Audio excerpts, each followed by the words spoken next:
So for a permanent record, I took this film as I went through the... Why, you took motion pictures. Exactly. And in about 2 seconds, we'll have them on the screen. I don't think many of us realize the years of skill and the labor that go into the making of fine ware. So for a permanent record, I took this film as I went through the... Why, you took motion pictures. Exactly. And in about 2 seconds, we'll have them on the screen. I don't think many of us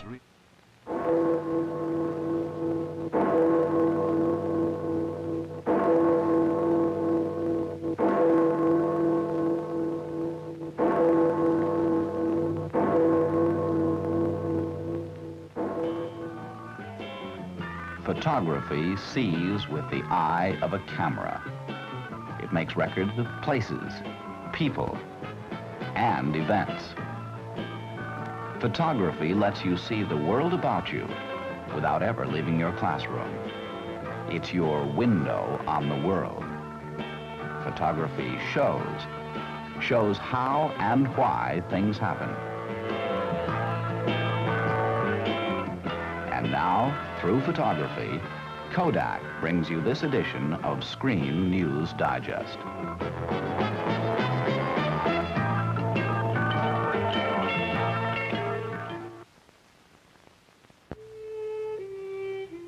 The American farmer. This is his story, from the wooden plow to the mighty harvest, an agricultural revolution down on the farm.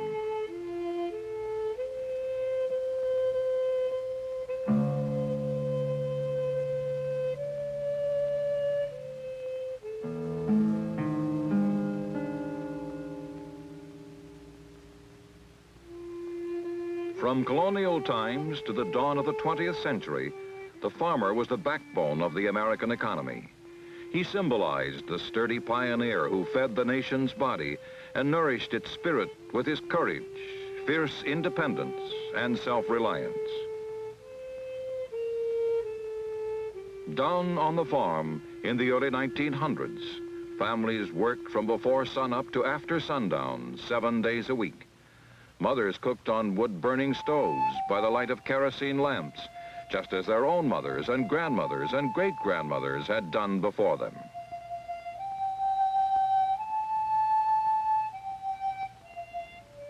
The hours were long and the life was hard, and still more than 3 out of every 5 Americans lived on farms as the United States entered the 20th century.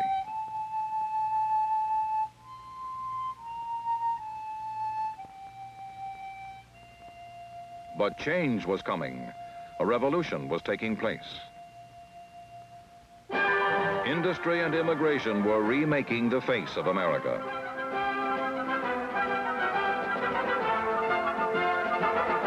A new concept in industrial production, the assembly line, was increasing output and raising wages. The United States economy was booming, and the growth of cities and urban areas was luring more and more young people away from the farm. The balance of population was swinging from the rural to the urban areas.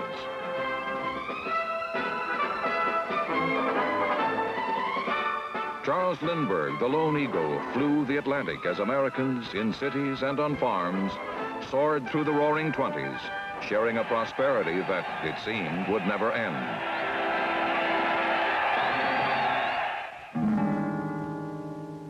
But end it did, and the United States was thrust into the Great Depression. Bread lines formed from coast to coast, and men sold apples on street corners.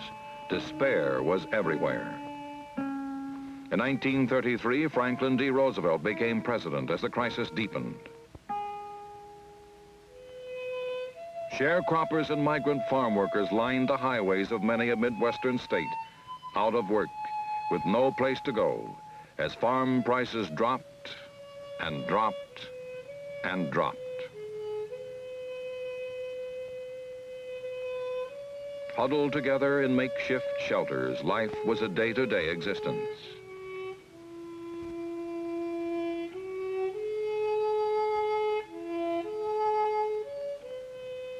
After a lifetime of labor, there was no security, no future, no hope.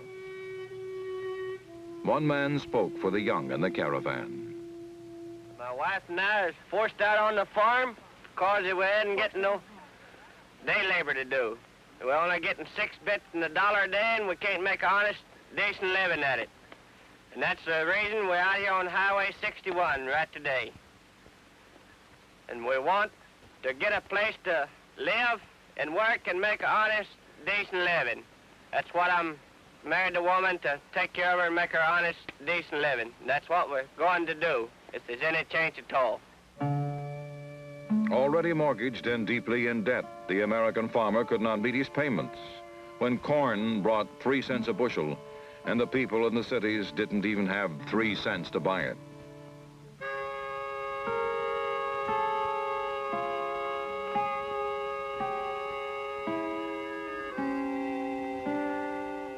Farm failures, foreclosures, evictions became commonplace. At the height of the Depression, more than 1,000 families a day were forced to give up their farms.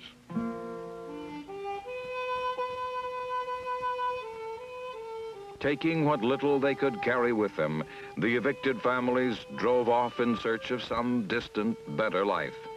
For many, it would be a never-ending journey.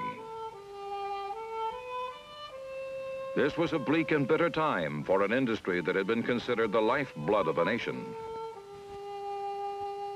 And the worst was yet to come. Drought and dust storms swept across the breadbasket of America in the middle 1930s, turning millions of acres of fertile farmland into eroded, ravaged wastelands.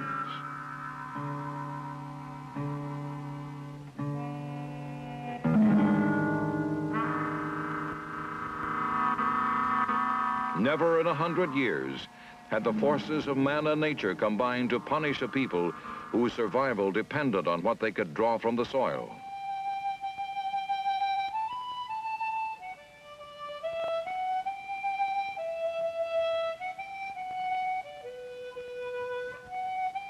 Cattle roamed the dried-up range, pawing the dirt, looking for water holes that had long since disappeared. Much of the Middle West looked like an American Sahara as the drought continued, the soil eroded, and the long-suffering farmer waited and hoped and waited. The loss in crops and cattle ran into the tens of millions of dollars. Animals that survived were little more than skin and bones. I've been farming 50 years, and this is the worst I've ever seen. The land that I got anything out of what the government paid me not to plant. We're mighty bad off, but I guess there's a lot of them worse off than we are. This, for the American farmer, was the darkest hour before the dawn.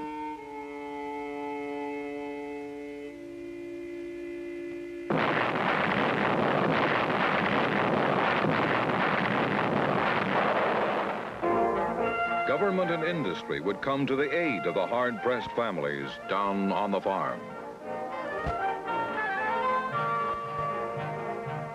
Giant irrigation and reclamation projects were begun to harness rivers and produce power. The waters that once destroyed and eroded would now become the servant of man. The results of the dams and power plants were dramatic and far-reaching, stretching out for thousands of square miles to enrich the lives of millions of farm families. In many rural areas in the early 1930s, only 2 out of every 100 farms had electricity. Now it was at the fingertips of 10 and 20 and 30 times that number. Kerosene lamps were stored away. Power had come down on the farm to change and improve, serve and entertain, old and young, as they did their chores and lived their lives.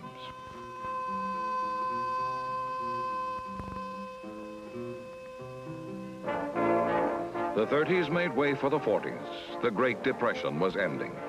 Europe was at war, and the American farmer was once again producing at peak capacity to meet the agricultural demands of domestic and foreign markets.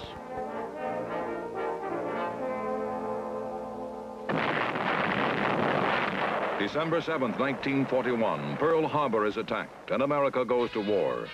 12 million men are called to the colors, and a third of them come from down on the farm.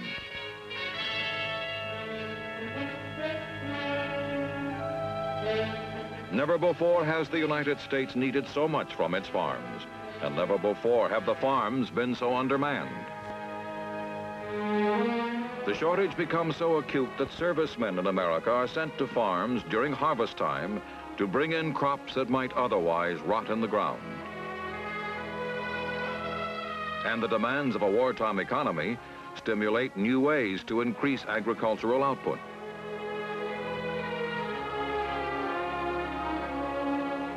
Now, virtually all that a farmer grows finds a ready market.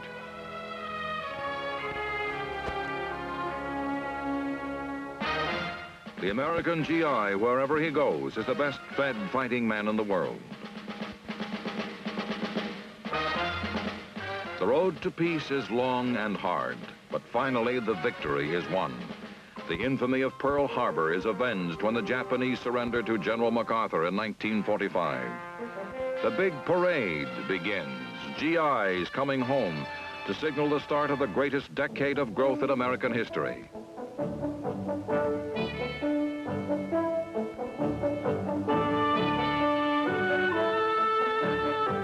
Agriculture will play an important part in the exploding economy as machines grow bigger and more productive. By 1950, farming has advanced faster and farther in the United States in half a century than in any other country in the entire previous history of the world. And 1 man-hour of farm labor yields more than 5 times as much food as it did in 1920.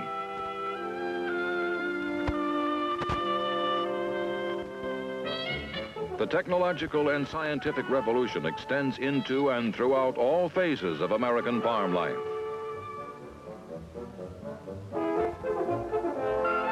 Chemical breakthroughs and biological discoveries multiply production and improve quality. Additives and supplements enable chickens under controlled conditions to lay as many as 7 eggs a day.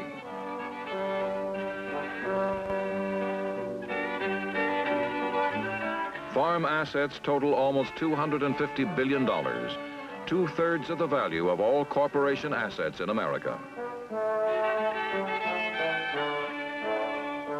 The flood tide of agricultural plenty is enough by 1960 to feed and clothe half the world. The young, the new generation of farmers is also caught up in the challenges and opportunities provided by America's agricultural revolution. The 4-H clubs, the future farmers of America, attract millions of boys and girls who learn by doing.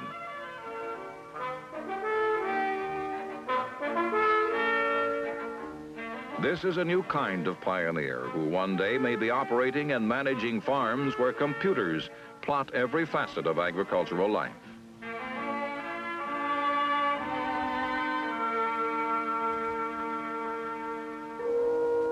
Already automation has come to many an owner down on the farm. Warren North of Brookston, Indiana is one.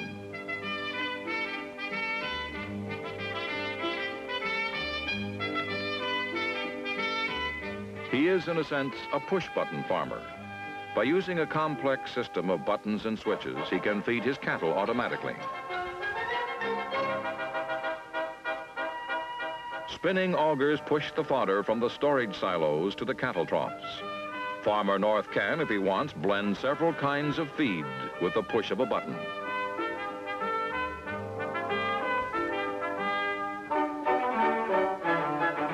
And supplementary vitamins and hormones can also be dropped into the auger before it begins the final leg of its automated journey to the waiting cattle.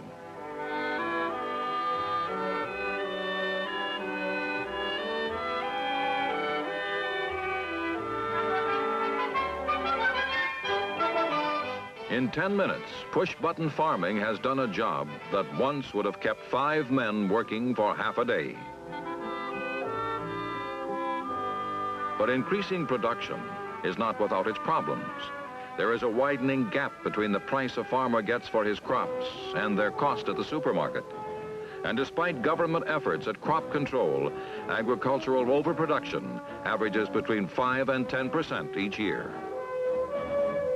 And yet, even this overproduction may someday be a virtue if the population explosion continues.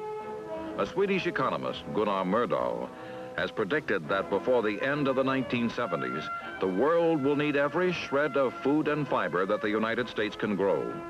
The challenge until then is to find new and constructive ways to utilize America's mighty harvest and to make the nation's agricultural abundance not a curse, but a blessing.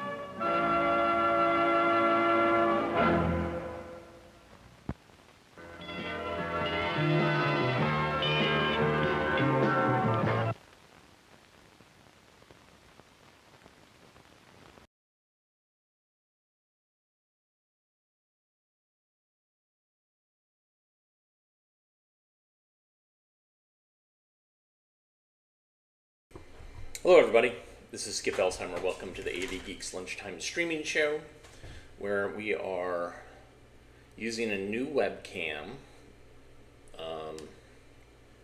that doesn't make me seem so purple, and I'm using a mic which I can mute, and now it's back, and so I don't have to do like a mouse click. So that's great. Hopefully that will bring down the issues that we had before.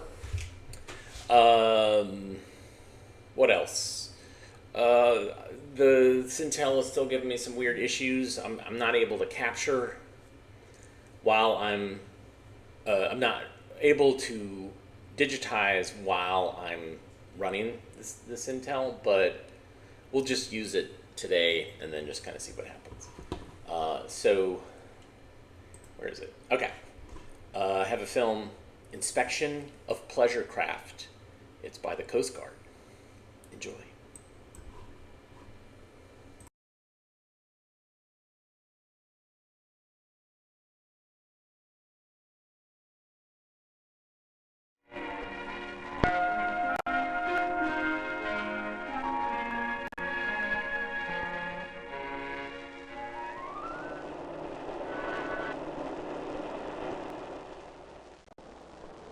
Hey, let's open this thing up and see what you'll do. Go.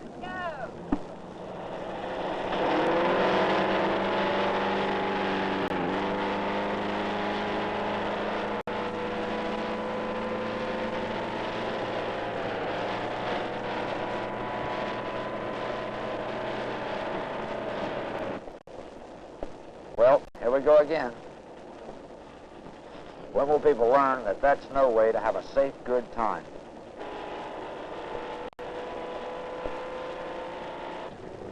Okay, let's check that guy out. You can hail the operator of a boat you want to board by holding your arms straight out, but it can be misunderstood. If the guy you're hailing misunderstands or doesn't stop, you can use a stop sign. Okay, let's give him the blue light. Since a flashing blue light can be seen in daylight as well as night, it's an even better attention getter. I could have used several other devices. A police whistle, a loud hailer's especially good, but even it fails sometimes. There's no mistaking this one. But it can embarrass the heck out of the guy by drawing the attention of the other boatmen, so I turn it on only as a last resort. Anyway, in this case, the blue light did the job, so we prepared to pull alongside and board. Uh-oh, what did I do now? When I get within about 100 foot of the vessel, I check the number for proper display. Sir, place your engine in neutral gear. We'll come alongside your starboard side.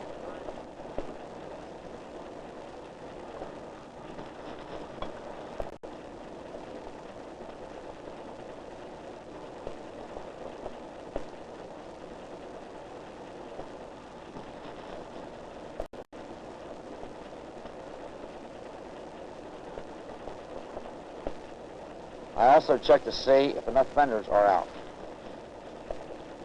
and enough personnel to handle the boarding.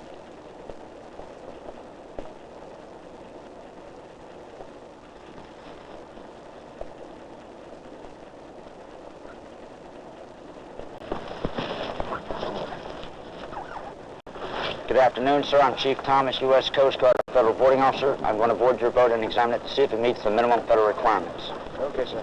I always remain courteous, but I never ask if I can go aboard. I don't want to give him the chance to decline and place me at a disadvantage right at the start of the examination. Sir, I'd like to see your certificate of numbers and some means of identification, such as a driver's license, something with your home address on it. All right, sir.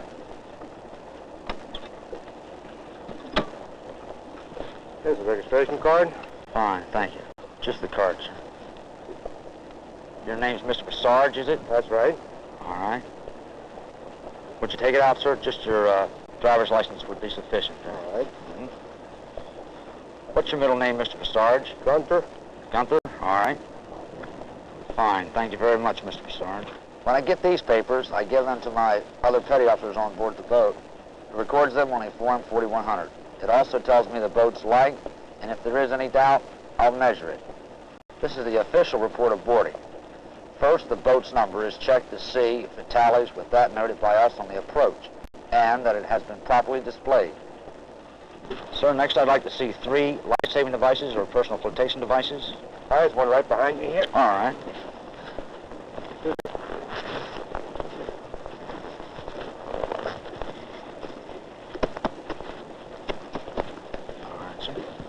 Sir, what I'm doing is examining this personal flotation device. Underneath this cloth covering is the flotation material itself. It's K-Pock or fibrous glass. It's in a heat-sealed plastic bag. I'm looking for pinholes, tears, rips, and punctures induced perhaps by the snag of a fish hook or even a lady's hairpin. And I take and squeeze each section. If it has a puncture in it, you hear the air escaping and give off a hissing sound. So I squeeze, and when it bubbles up just like that, we know it's good. We do each individual section. If any section has a hole in it, the entire device will be rejected or not acceptable. And we take the straps and give them a little tug.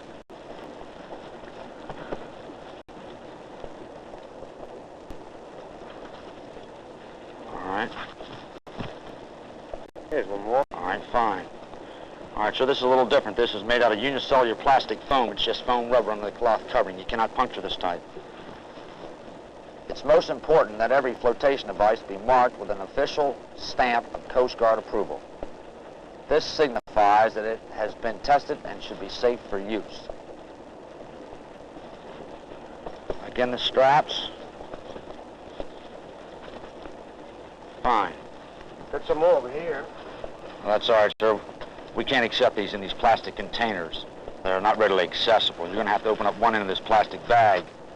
Also, the fact that they're from the dealer and they're tied up and so forth, they're not really readily accessible. When you have a fire or an explosion or a collision, you need these things right away.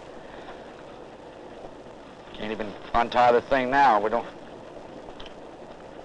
These things should be adjusted to the person's body. Ready to go.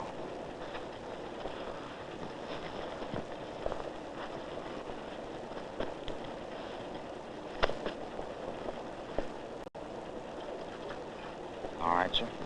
Sir, I'd like to look at your flame arrestor, the backfire flame arrestor on your engine. Yes, sir. And how many horsepower is your engine? 120. 120? Yes, sir. All right, let's see if they're on tight. It's supposed to be a flame-tight fit. We check to see if there's any dirt, debris. It's pretty clean there. It's pretty good. Coast Guard approved? Fine. All right, sir, while we're back here, I'm going to check your ventilation on the engine compartment, the cowl and ducting and so forth. Make sure there's no bird nests, leaf and so forth. Make sure the ducting's the proper size. That looks pretty good. You can see that one's fine there. All right, sir. Next, I'd like to hear your horn. Do you have a horn or a whistle on board? Yes, sir. All right.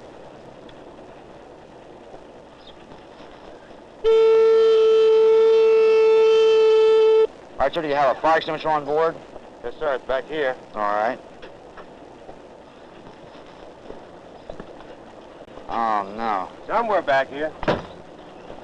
Yeah, here it is. Sir, you shouldn't have this stowed in the same compartment as your engine. Chances are if you had a fire, you'd probably have it right back here where you have this fuel and so forth. You should have this thing mounted out near the operator where everyone can see it. You need this thing in a hurry. 1B1, not accessible, not readily accessible, Vincent. All right, the gauge is up. I hit it here to make sure the needle is free. Checking the nozzle, see there's no foreign matter where wasp or mud diver is building himself a little cocoon, Coast Guard approved, that's fine. Sir, you ought to leave this thing out where you can get it pretty easily. It should be mounted out. I recommend it's mounted out. All right, sir. Not in the engine compartment. That's really an unsafe thing. How about if I mount this up there by the wheel? Yes, sir. That would be an ideal place. All right, right near the operator. All right, fine. Let's check the rest of your ventilation system here for your fuel tank compartment. All right. This is to remove the explosive vapors and fumes from the fuel and engine compartment. That looks pretty good. All right, sir.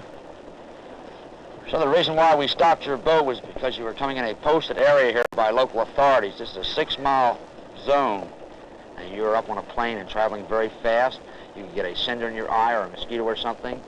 Grab the wheel and grab the ride with one hand, make a sharp turn, perhaps strike a swimmer or another boat, and this is very dangerous. Also, I'd like to remind you that we have marinas and boats in this area and so forth.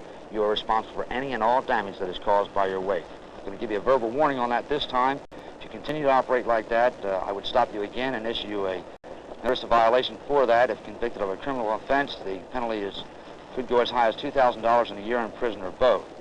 So I urge you to really slow your boat down. Vincent, are you finished with the 4100 form?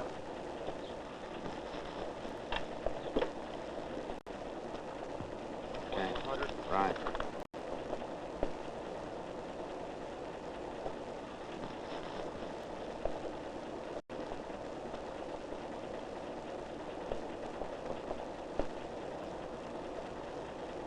License, registration. All right. Mr. Sarge, here's your state registration card or certificate of numbers. Your driver's license. And sir, currently your boat was in violation of federal law for the following reason. That is, upon the time of boarding, your fire extinguisher was not readily accessible. All right, sir. We already corrected that, and sure be mounted there before we come back out again. All right, fine. Have you ever been examined by the Coast Guard before within the past 3 years? No, sir. I've never been stopped before. All right, fine. Let me have a warning sticker.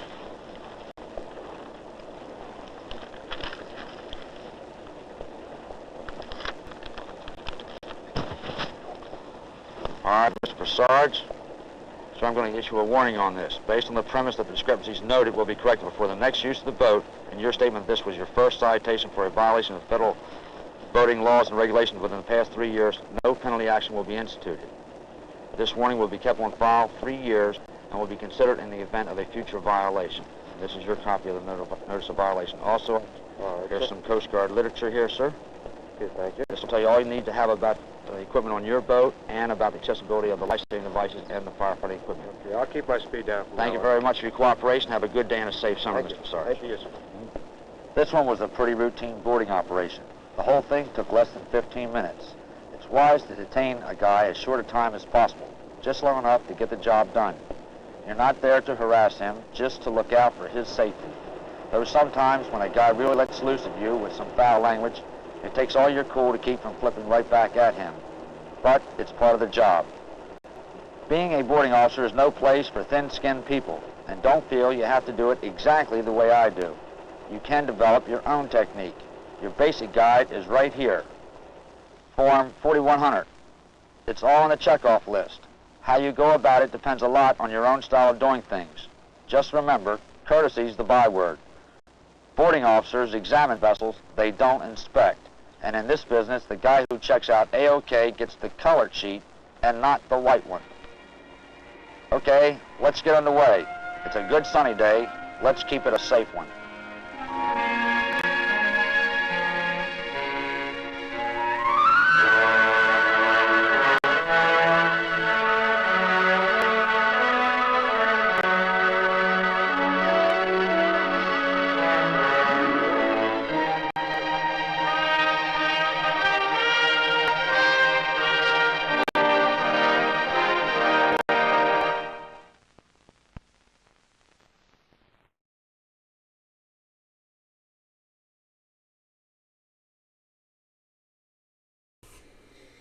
Yeah, I'm sorry about the audio glitch.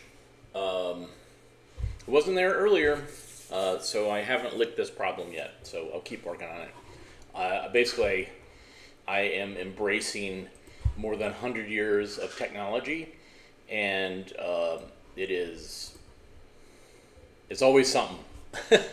Whether it's a film that's warped or something in the chain is misbehaving. So I'll just keep working on it until I get it to work. Anyways, I have some pre-scanned stuff. This one is Where Mileage Begins. Where do you think it begins, if you had to guess? Let's find out together.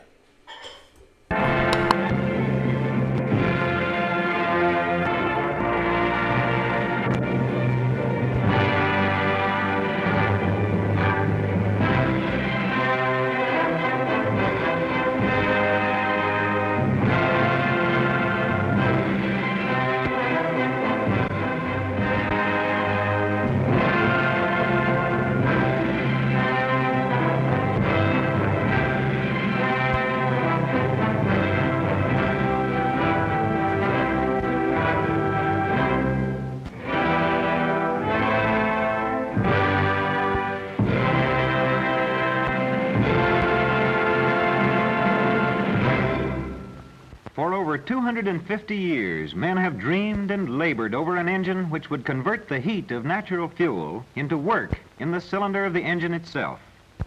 But not until the advent of gasoline was a successful internal combustion engine achieved. Even today, engineers are writing specifications for a more ideal fuel. No ordinary explosive, in fact, can approach its potential energy. It is not unusual for a modern car to travel 18 miles on a gallon of gasoline. But with a like amount of TNT, the same car would make only 6 miles. An equal quantity of nitroglycerin would carry it barely 3 miles. Dynamite about 2 1/3 miles. And black powder less than 2. Gunpowder was deemed the best available fuel for the internal combustion engine described by a Dutch scientist as long ago as the year 1680. The idea had merit, for yesterday's cannon and today's gasoline engine have much in common. Loading the cannon, for example, is a slow-motion counterpart of the intake stroke of the gas engine. Ramming or packing the powder charge serves the same purpose as the engine's compression stroke. Between the second and third operations or strokes, both the cannon and engine are fired. The burning powder results in expanding gases that force the shot up and out the barrel. Except for the ejection, the same thing happens in the power stroke of the engine. Then, like the cylinder of a motor, the cannon barrel must be cleaned before a new charge can be put in. This operation is the exhaust stroke in the engine. Using the cannon barrel as a cylinder, let us add the parts necessary to make a gasoline engine and see how simple it really is in principle. First, we'll change the ramrod into a closely fitting piston which slides up and down. But to propel a car, this vertical action must be converted into rotary movement. The moving parts of an ordinary grindstone and a man's arm will serve our purpose in a familiar form. The man's arm operates as a connecting rod, and the hand crank makes a fair crankshaft. And the grindstone itself will do as a flywheel to keep our engine revolving smoothly between power strokes. Before we can make these power impulses, however, additions must be made to our engine so it can be supplied with a combustible mixture of gasoline and air. The necessary mixing device is called a carburetor, but it's nothing more than a glorified atomizer or spray gun. Air rushing at high speed past an open tube of correct size picks up the liquid fuel in the proper amount to form a combustible mixture. The pipe which carries the mixture from the carburetor to the engine is known as the intake manifold. The pipe on the opposite side is the exhaust manifold. And valves, called intake and exhaust, serve as the engine's doors to admit the fresh mixture and let out the burnt gases. Now we add another set of parts: push rods, rocker arms, cams, and a camshaft, and 2 gears which drive the camshaft at half the speed of the crankshaft. The task of the cams and camshaft is to make the valves open and close at the proper time. This is done simply by changing rotary into up and down movement. Unlike the cannon, the explosive mixture in our engine is ignited by a spark jumping the gap in a spark plug. The spark must start the mixture burning at the right instant, however, so we install a timing device called a distributor. The distributor is a switch driven by the engine which times the spark to occur as the piston nears the top of the cylinder.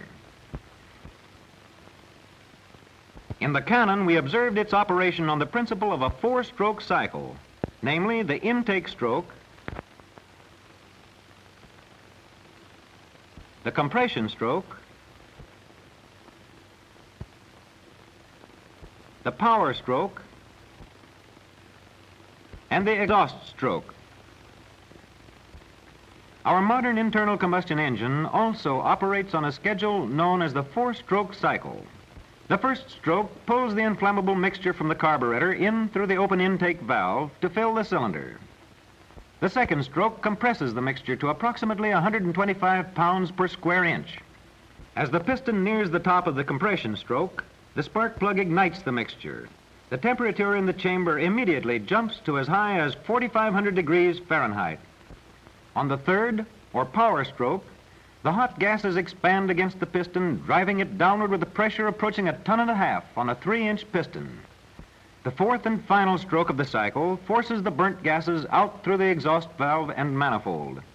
The four strokes come in rapid succession: intake, compression, power, exhaust, intake, compression, power, exhaust, intake, compression, power, exhaust, intake, compression, power, exhaust. When an engineer says that an engine has a compression ratio of 6:1, he means that the mixture of gasoline and air is squeezed to 1/6 of its volume by the piston as it moves from the bottom to the top in the compression stroke. The higher the compression ratio, the more power the engine develops.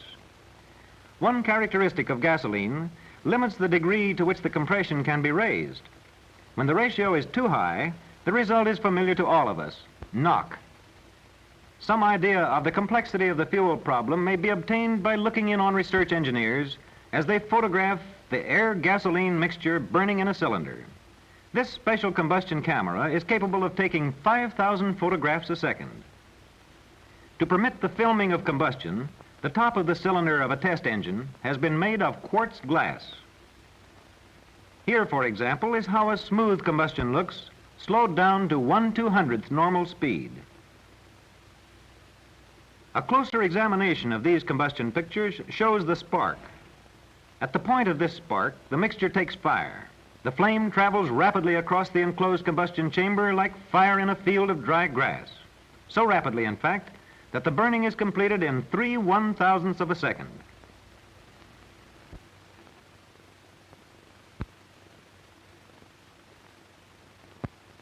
Now, for contrast, let us examine a knocking combustion.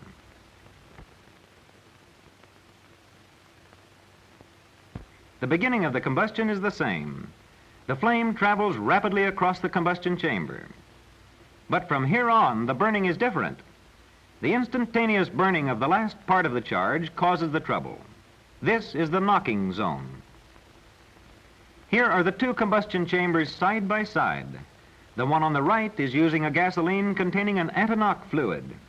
Compare its smoothness with that of the knocking combustion on the left. Responsible for this imperfect combustion is the gasoline, and the remedy is anti-knock fuels. Each time an automobile engine runs through its cycle of 4 strokes, the crankshaft makes 2 revolutions and the car moves ahead about 1 yard. If the car is ancient enough to have a single-cylinder motor, one power impulse does all this work. But as the number of cylinders increases, the flow of power becomes smoother, for the power strokes begin to overlap more and more. It's a long step from the crude engine we built up from a cannon to the modern automobile motor. To appreciate the degree of perfection to which these power plants have been developed by automotive engineers, let's assemble one of today's internal combustion engines. The assembly parade starts with the pistons, rings, connecting rods, and wrist pins.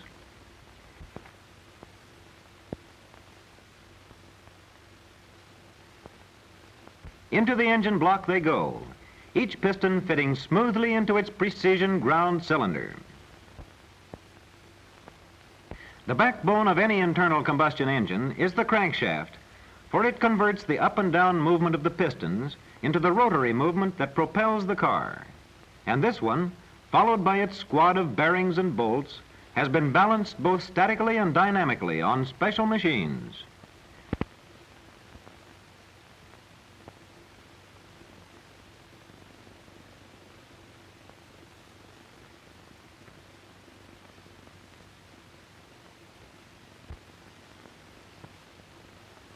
The flywheel, with the starter gear on its rim, takes its place on the back end of the crankshaft. The camshaft of a modern engine runs in removable bearings which are lubricated from the oil pump and is driven at half engine speed by these timing gears.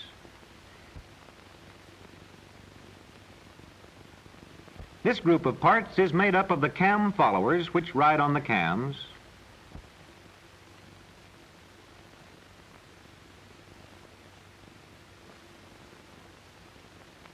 the springs which hold the followers against the cams, push rods which transmit the motion to the rocker arms, and retaining clips which hold the parts in place.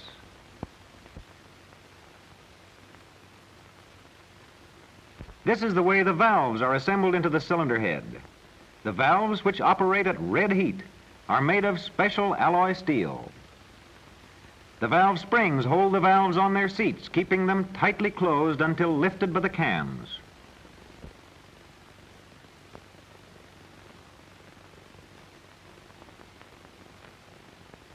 The gasket is placed on the motor block, and the cylinder head takes its position on top of the engine. The rocker arms are assembled in this fashion.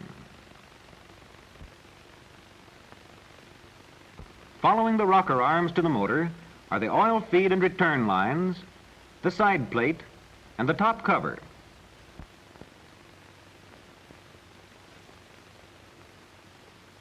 Oil is circulated by a gear-type oil pump and oil distributor to all the vital working parts. The crankcase now going on is the engine's oil reservoir. These parts are known as the oil filler and crankcase ventilator. The intake and exhaust manifolds tells where they belong. The air cleaner and intake silencer attach itself to the carburetor, and here we see them secured to the top of the intake manifold. Next in order come the fuel pump and fuel line, the distributor and spark plugs. The self-starter assembles and bolts to the flywheel housing.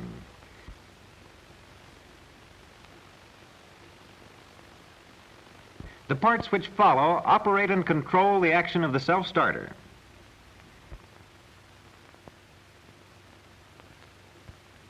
The job of the generator is to convert a small amount of mechanical energy from the engine into electrical energy to charge the battery and provide ignition and lighting current. The fan which pulls the air through the radiator, the pump which circulates the water, and the thermostat which controls the temperature are the backbone of the cooling system.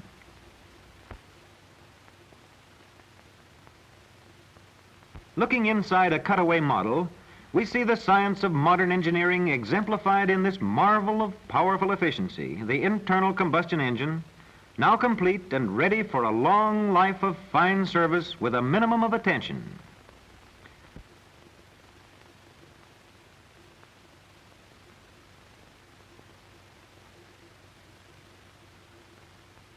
So we shall place it in position on the engine mountings in the car frame.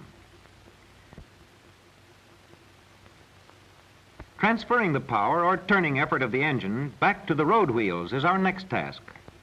Moving back from the motor, we come first to the clutch, the device which connects and disconnects the power plant from the rear wheels.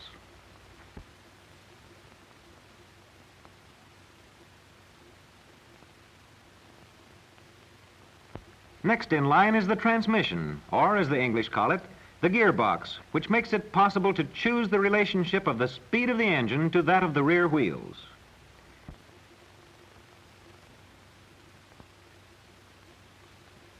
We join the large and small gears in various combinations to produce the speed ratio we want, namely low, intermediate, and high.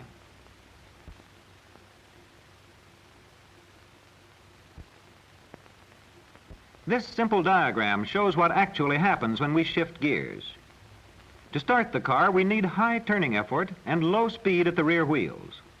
A gear ratio which allows the engine to make almost 12 turns to 1 of the rear wheels is used for the first or low speed.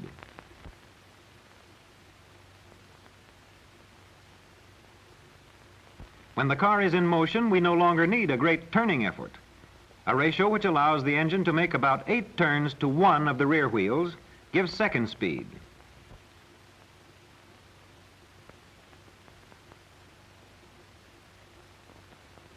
The final shift is into high, where the engine and the rear wheels are directly connected. This allows the engine to run at an economical speed.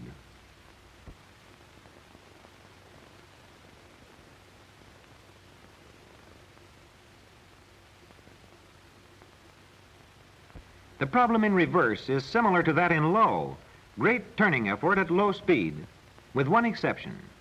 The rear wheels must turn in the opposite direction to that of the engine.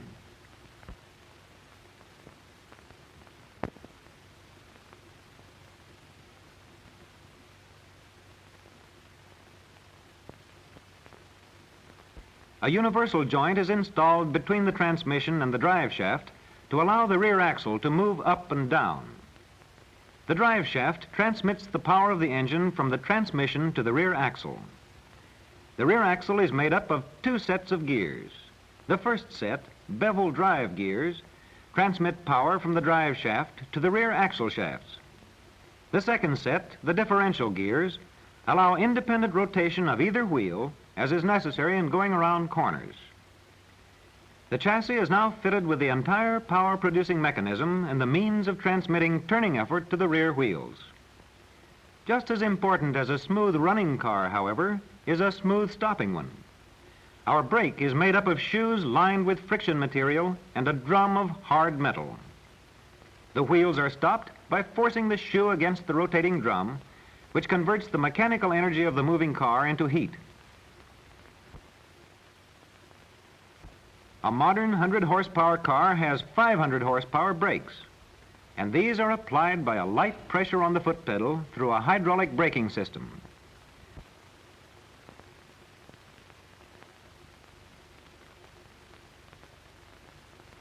The steering mechanism must be strong, dependable, and easy to operate.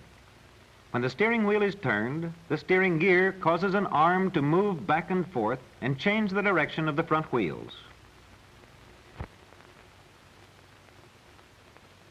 With the body, we have an automobile in which are crystallized the latest developments in automotive engineering, research, and styling. In it are built economy, safety, comfort, appearance, performance, and efficiency. Everything, in fact, except the skill of the driver.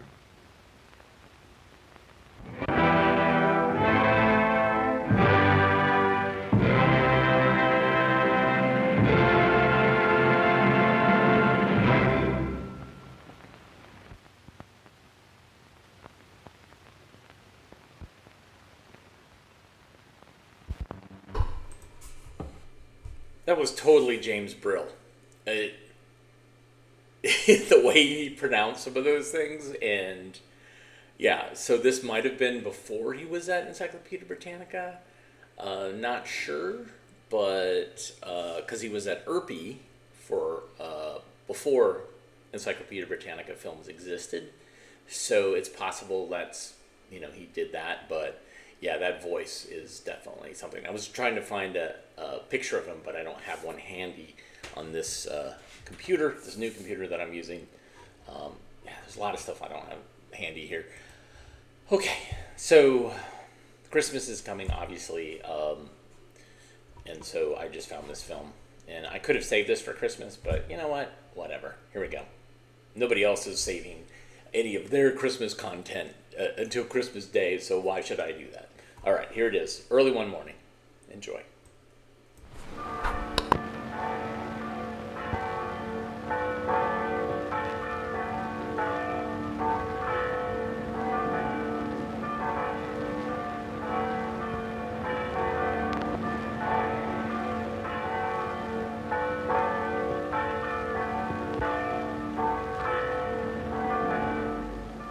come with us early one morning to a far northern land, a strangely mystical scene where the candles burn in the still frosty air over the snow-clad graves of the departed is a unique feature of the celebration of Christmas in Sweden.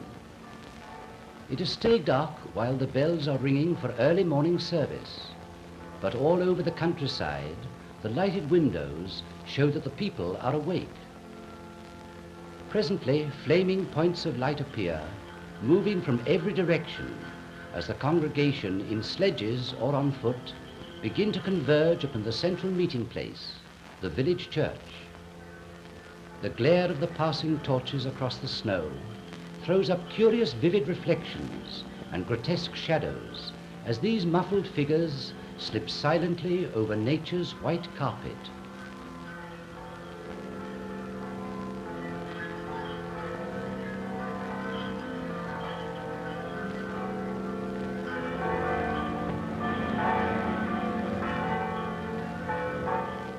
Outside the church, as they arrive, the members of the congregation leave their torches at the porch before entering the house of worship.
And now the pastor opens the sacred book and reads to the rapt listeners the simple but beautiful story which has captured the heart of mankind.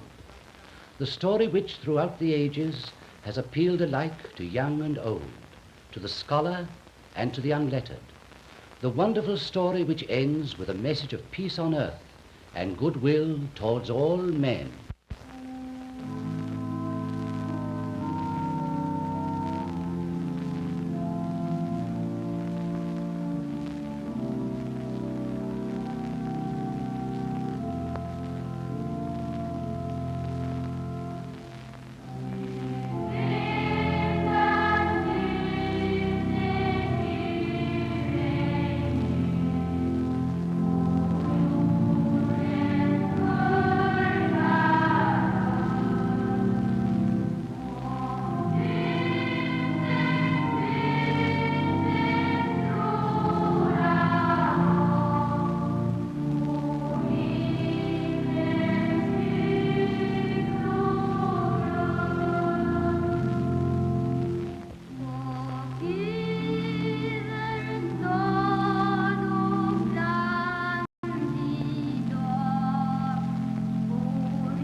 and the glad sunlight spreads over the earth, heralding yet another Christmas and flooding the world with beauty.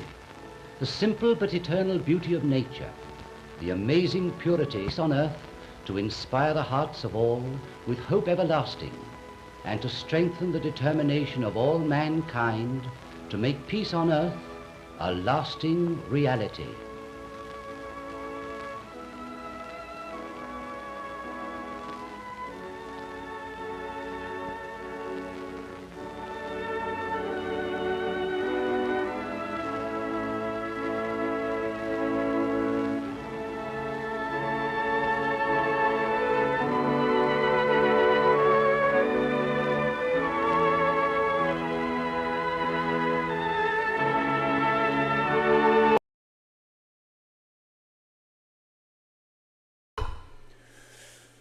Yeah, I'm sorry. I was going to show a film called Explosion, but it was kind of a downer.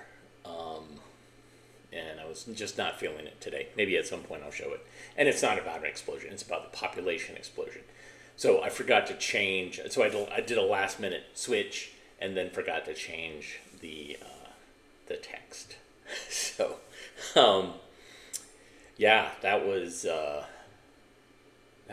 was what it was. Incredibly boring. Like the number of midnight masses that I went to, there were a lot like that.